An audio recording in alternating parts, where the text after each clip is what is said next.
Arsenal news today. Let's get into it. This is what you're here for. You're here for the transfer news, the latest on transfer news. So let's get straight into some of that transfer news before we go any further, as that is what we are here for, ladies and gentlemen. I hope everyone's doing good. I'm still hyped over the Eberechi Eze signing. It was obvious he wants to play for Arsenal. Player wants Arsenal, obviously. Um, that was just the easiest thing you could say about anything with Eberechi Eze. News on Kai Havertz. Kai Havertz will miss Arsenal's showdown versus Liverpool on Sunday, and the German qualifiers next month. Uh, will with a decision yet to be made on whether he needs surgery on his knee or not. If they're questioning if he needs surgery or not, I don't know if that's a good thing or a bad thing, because if you prolong it, you can risk further injury. Also, Martin Odegaard has been named to the Norway squad. Um, in their fixtures against Finland and Moldova. His shoulder injury is a concern, but remains a doubt for Arsenal versus Liverpool. But positive signs that he's actually been selected. Then you have a situation where Arsenal Lokonga is, of course, being linked to multiple clubs. Agreement in place to sign Arsenal midfielder Palace remain on radar. Interesting. So Palace might be interested in Lokonga. That is a very interesting conversation right there.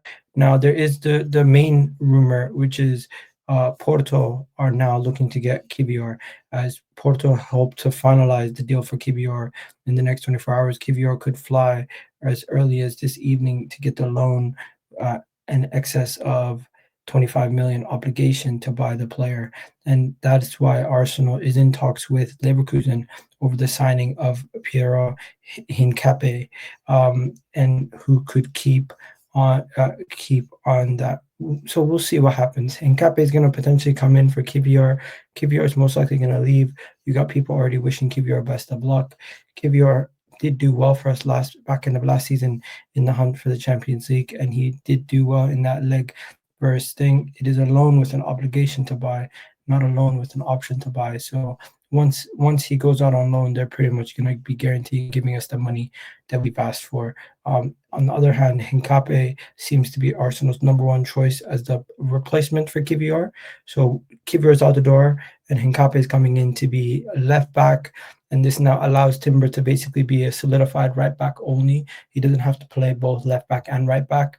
Also, Calafiori can play as a center back or a left back, depending on what the game is. And we could also even use Miles Lewis-Skelly now as a midfielder.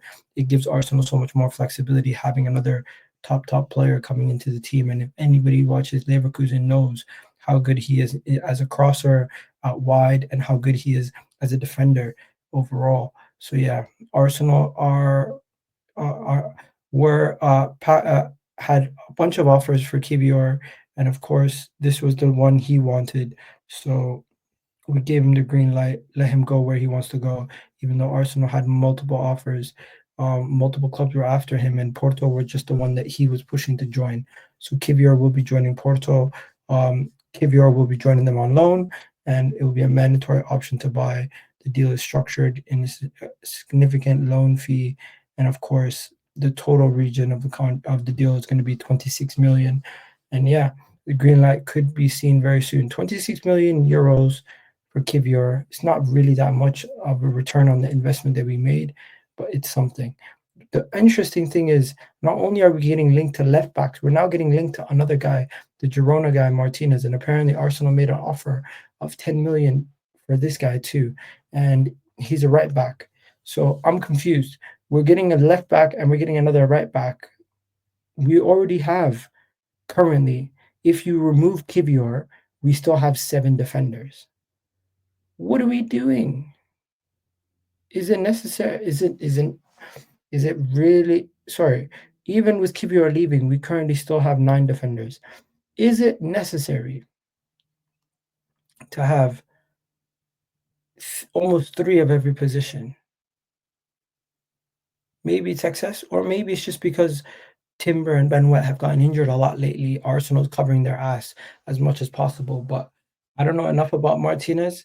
Some people saying he's a really good right back, who can also play as a right center back in a back three. But very, very interesting time. A lot of people are getting jealous that Arsenal are going in for Hincapie, as Liverpool wanted him, Chelsea wanted him, Spurs wanted him, and he is basically bought into the project at Arsenal and considers this a very attractive, and he is keen on the move. So we'll see. Could this be a situation where somebody else comes in for him and takes him? I don't know. At this moment in time, no. It does look like Kiwior will go to Porto. Zinchenko will most likely also exit, and Hincapie will be the guy who comes in as the player. And Spurs were 1,000,000% approaching Hincapie and very quickly understood that the player had chosen Arsenal after speaking with Andrea and Mikel Arteta. It still had work to do on the deal, but yet a better than a hijack one to yeah, so they didn't want another hijacking, so they did what they had to do to stay away from this as much as possible. You also have updates on Rodrigo. Rodrigo has instructed his agent to look for a new destination this summer, although there is reports that Rodrigo will most likely be staying at Real Madrid, as it's just only a couple days left in the window and still no guarantee that they will find a replacement for him. But yeah, the Hincapie thing is the main thing everyone's speaking about. It's quite impressive. Also, Mikel Arteta on why he brought in Gabriel Heinz at Arsenal. Obviously, he's an obsessed winner, rouse with press, weighing up, weighed players in Argentina. I don't know. There you go. So that might be a good read if you guys want to go check that out. As for now, though, everything is just about Hincapie, Hincapie this, Hincapie that. I'm quite impressed that the window's not even over yet, and we are still looking to continue to strengthen into this team.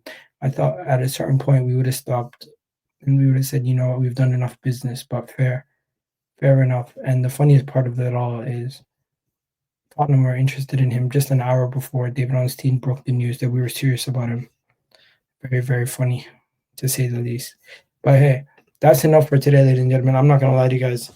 I can't believe this transfer window. It has been absolutely amazing.